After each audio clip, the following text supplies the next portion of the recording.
Good morning. Just to update, I'm a little over 3 weeks post-op. Um, had my follow-up, which was a couple of days past 2 weeks, and the follow-up was good. I'm healing well. I can go back to work next week after 4 weeks, but under the restrictions of still not too much walking and no lifting. It's been a lot going on. Because I'm not feeling the pain, I've been getting up wanting to do more, which later caused me pain. So I've been having to come back and, not recuperate. I don't want to say recuperate, but gather myself back and rest a little bit. But I did want to come back and tell you this, which is the reason why the video is late. But I want to come back. I want to just give you some updates. My pressure has been good. It has been falling within the normal range. Yesterday, I did not take any pressure medicine, and my pressure came in, I want to say at maybe, actually I have a picture, so let me see exactly what my pressure came in at before I tell you. Yesterday, my pressure came in at 135/79. And then I took it a few minutes later and it was 120/80, which is actually a perfect blood pressure. I took my blood pressure this morning. It was 111/74 without taking medicine. But when in the process of me waiting to go to see my surgeon, I also went in to see my primary care physician, which of course, because I'm new to the area, I wanted to get a primary care physician in the area. So, of course, we ran our labs. He said everything is good. Continue taking the pressure medicine. Follow back up in the new year.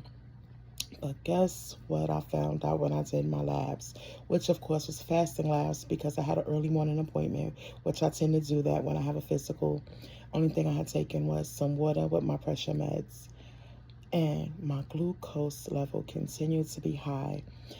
I believe I said it in other videos, but after I had my surgery, my glucose levels were high. And I was just like, since when? It was a point where I was borderline diabetic, which was the process of me like really getting into a point where I wanted to do the gastric sleeve surgery. But then after dropping the weight, I just changed my mind because I was out of the woods. And I guess I probably changed my diet back to the old way and changed my lifestyle. Because more so, it's not really a diet. It's more of a lifestyle change that my previous doctor wanted me to do before attempting the surgery or before doing the surgery.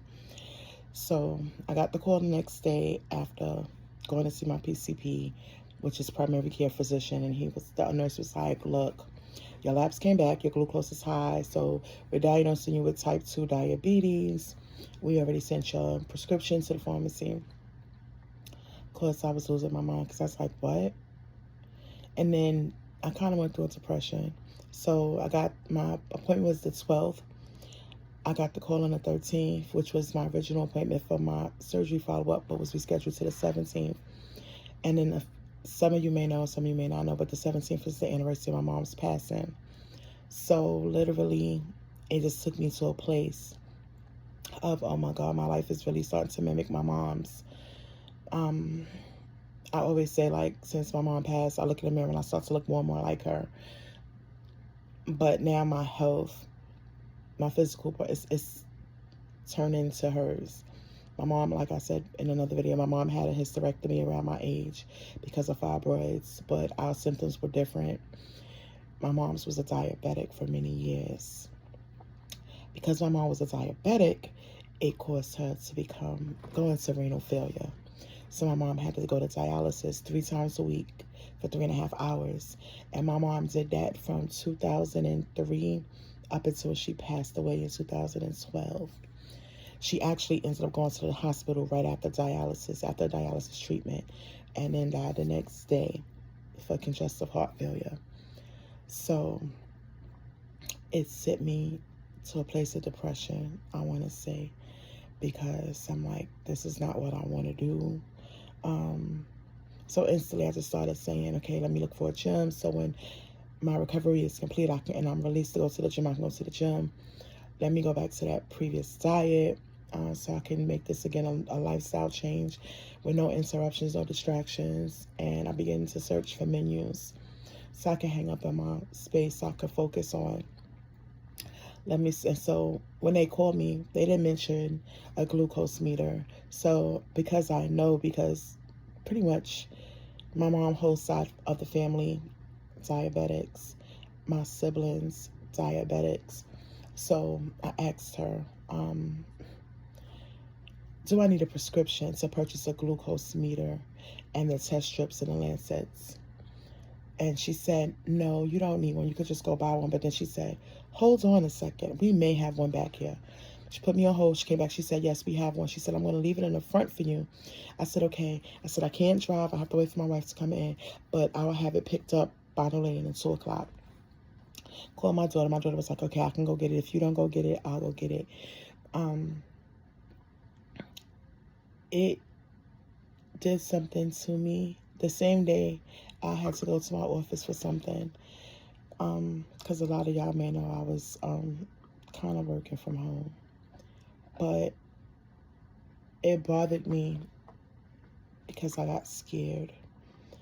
And I always tell people that because I've been a single mom for all this time, before getting married, my kids is always my focus. And my grandbabies are now my focus. And it's like, oh, I gotta do this to them. Even if I don't do it for me, I gotta do it for them. So my children and I, we have a group chat. So everything that's going on, we usually put in a group chat. I put in a group chat. My boys never read the group chat. My youngest only comes into the group chat if he has something funny to say, right? That's just him. So my daughter-in-law said, tell him. And I ended up calling him and having a conversation with him later. And I was like, how was work? He was like, Ma, it wasn't a good day. He was like, yo, he was like, I really broke down. I cried like you, everything I got. He was like, Ma, we going to get Dr. Sebi's diet. We going to get you on an alkaline, 100% alkaline diet, like Dr. Sebi said, so you can get off these medications. He said, because it just took me back to grandma. Because like I tell you, I'm non-compliant when it comes to medication because all medications have a side effect.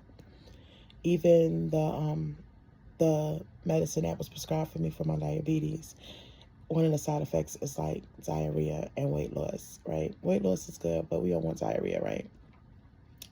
So I'm mindful about the medication that I take because I don't want the side effects because it's going to help something, but it may make something else worse. No, I'm not saying don't take medication. I'm not saying that. I believe in prayer, but I also believe in faith without works is dead, and that's in the Bible. So I'm trusting God to fix it. I'm trusting God to work it out, but I also got to do the work to fix it so God can fix it, right? It's a partnership, for lack of a better word. Let me not say partnership because I don't want anybody to get the wrong understanding, but we have to take responsibility and hold ourselves accountable, and God is going to do the rest. But going through that, it's like, wow. And so adding that, so I've taken care of fibroids. My pressure's coming down and becoming stabilized. But now I got this new thing, right? And it just was like a lot.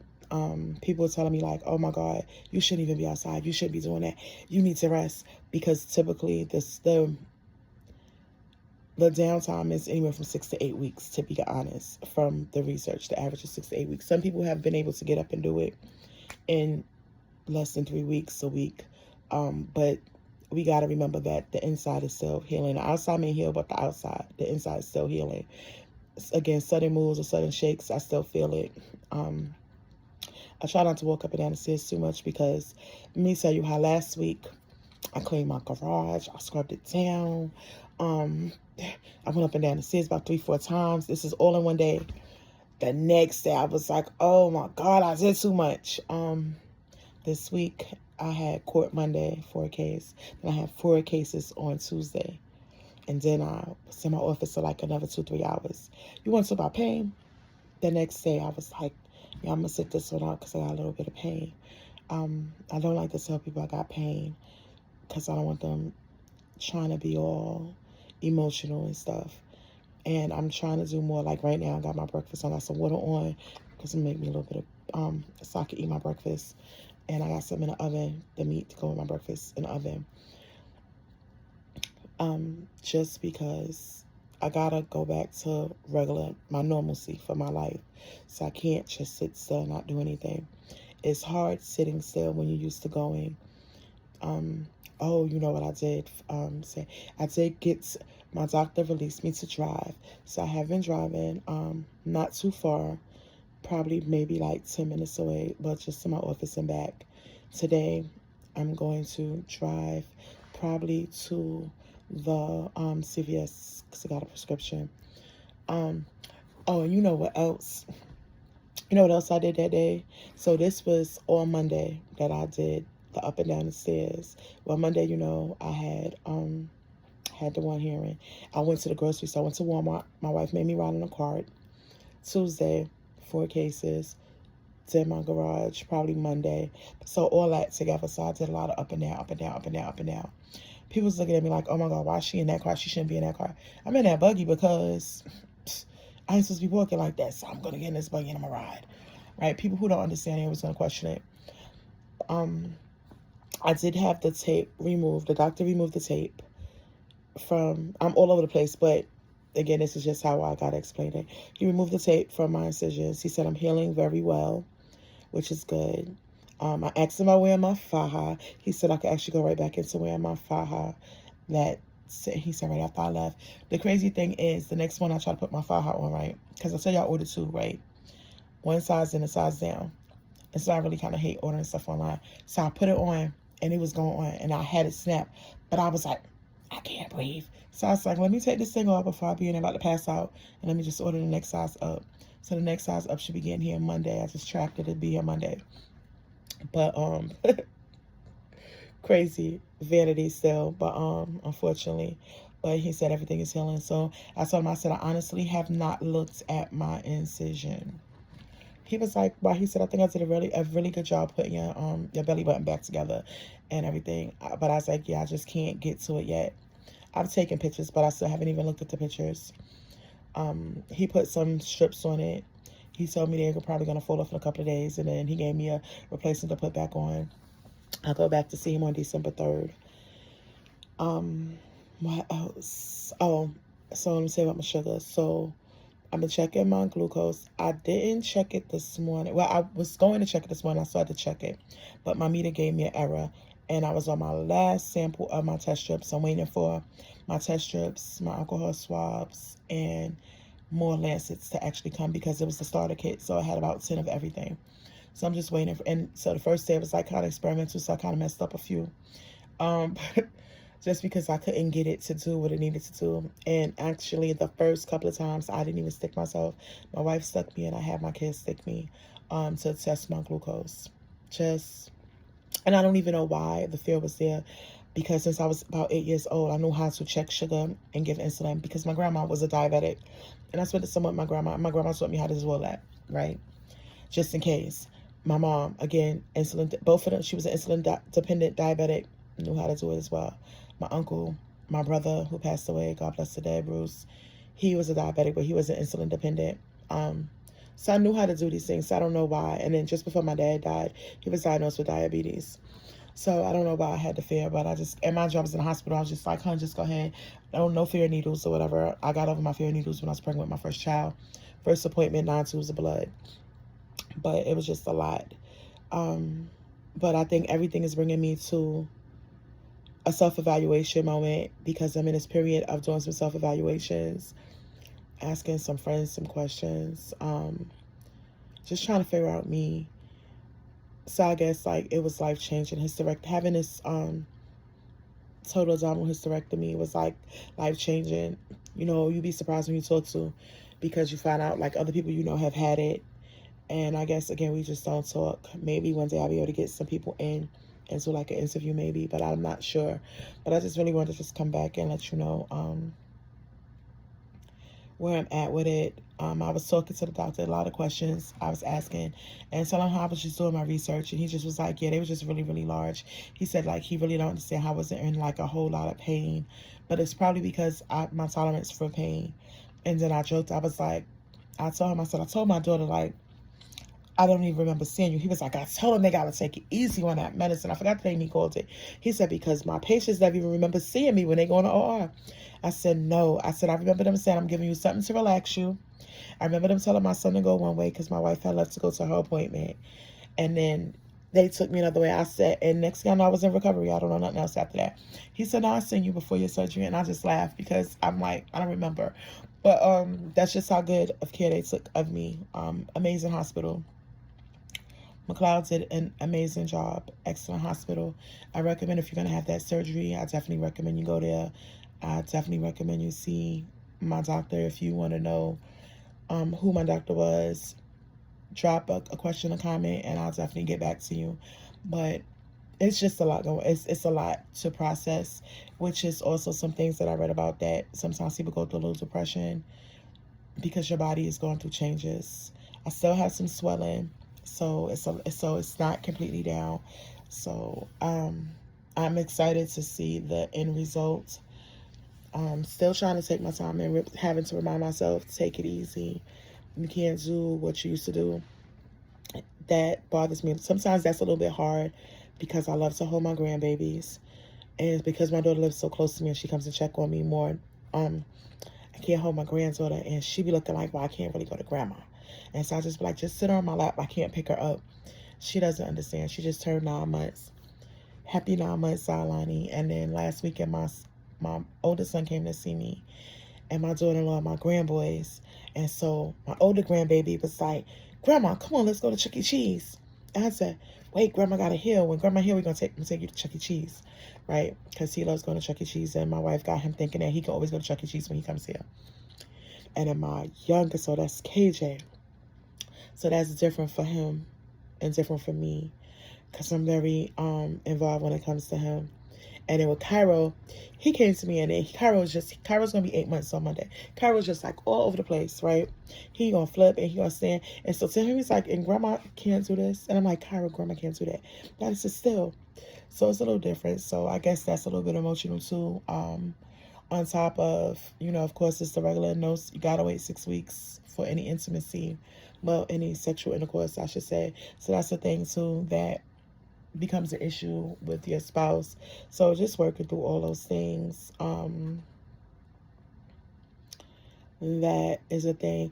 Oh, people going to ask, do I feel like a change in my sex drive? No, I do. I will say that I have been kind of wanting to be intimate or have sexual intercourse, which some say after a hysterectomy you don't, but I haven't gotten to that as of this moment. I don't know why, but I'll probably do some research on it later. But just to help me deal with everything mentally and emotionally, even physically, I've been doing a lot of research, and I've been staying in my word. So I read my Bible. Not only do I read my scriptures, but I'm reading my Bible. So it's definitely is going to be a service I'm going to do afterwards. And probably I'm not really sure, but I'm just thinking of a lot of things to come with it. But it's teaching me that healing is not just on the outside, it's also on the inside. I'm going to say that again because that's a whole word for people. Healing takes place on both the outside and the inside. You can heal your outside and say you're good, but if you do not heal your inside,